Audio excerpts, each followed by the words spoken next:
Kalau untuk sehat, saudara perlu makan sehat, olahraga. Supaya berotot, Anda perlu makan banyak protein dan melakukan strength training. Lantas proses apa yang membuat iman kita kuat, teguh? Ternyata saudara, proses sistem dunia itu sangat berbeda dengan sistem Injil. Saya akan bandingkan kepada saudara, yaitu sistem dunia yang namanya work cycle dan sistem Injil yang namanya grace cycle. Sistem dunia selalu menuntut kita untuk berprestasi. Prestasimu membuat engkau merasa hidupmu ini berarti, sehingga ada harga diri. Tapi saudara, prestasi saudara ini harus terus dipelihara, dan ini memberikan suatu penerimaan. Saudara diterima. Berapa banyak kita terperangkap dalam hal ini? Dalam pelayanan juga. Kamu berusaha untuk melakukan seakan-akan untuk Tuhan. Supaya apa? Saudara menemukan arti di dalam pelayananmu, aktualisasi diri. Wah, aku ini seorang leader, dan saudara terus di situ. Supaya apa? Diterima. Bukan diterima Tuhan, tapi diterima oleh pastor, diterima oleh hamba Tuhan. Makanya ada begitu orang capek dalam pelayanan, karena semuanya dimulai dengan usaha manusia. Kalau saudara berhasil, efeknya saudara pasti sombong. Gak heran orang yang hidup dalam work cycle mungkin berhasil, tetapi pada waktu ada sesuatu yang salah sehingga prestasinya menurun, dia kehilangan arti hidup karena dia tidak bisa memelihara lagi prestasinya. Dan apa yang terjadi? Dia merasa tertolak, dia merasa kehilangan identitasnya, dia tidak merasa hidupnya berarti lagi. No wonder banyak yang putus asa, kecewa kalau gagal. Tetapi puji Tuhan, Tuhan tahu kita disiksa dalam keadaan seperti ini. Dia memberikan sebuah alternatif yang lain. Disinilah Tuhan bilang, tinggal di dalam aku. Waktu saudara ada di dalam Kristus, grace cycle itu yang berinisiatif bukan saudara, tetapi Tuhan. Saudara tidak layak untuk diterima, saudara mestinya ditolak. Tapi Kristus ditolak untuk saudara, supaya saudara diterima. Lihat, terbalik, saudara sudah diterima terlebih dahulu. Kalau saudara lihat, ini bukan penerimaan karena ibadahmu, karena karyamu. No, ini diterima semata-mata hanya karena Kristus yang melakukannya buat saudara. Dan saudara tahu, Alkitab berkata, ada sebuah meterai sebagai tanda bahwa engkau milik Tuhan, dipelihara oleh Roh Kudus.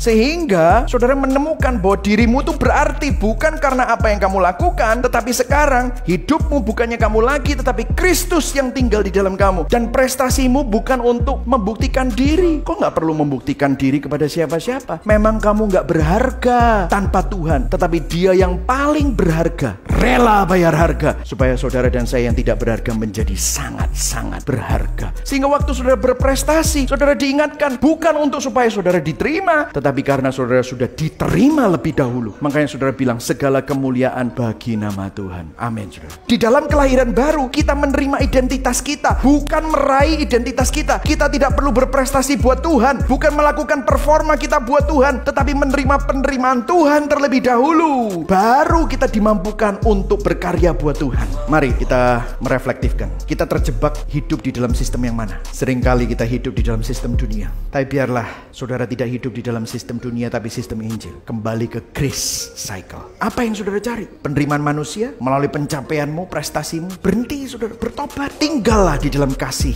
penerimaan Kristus. Tinggal dalam pemeliharaan Kristus. Kita perlu bertobat dari hidup di dalam work cycle. Bertobat dari bersandar akan diri sendiri untuk mencapai penerimaan dan arti. Pandang kepada Kristus. Di dalam Dia kita dikasih. Di dalam Kristus, katakan sama-sama, saya diterima. Dan saudara dipelihara. Katakan, saya dipelihara. Karena Injil, kita tidak lagi hidup dipimpin oleh hawa nafsu, namun dipelihara oleh Roh Kudus melalui firman-Nya dan gerejanya. Amin.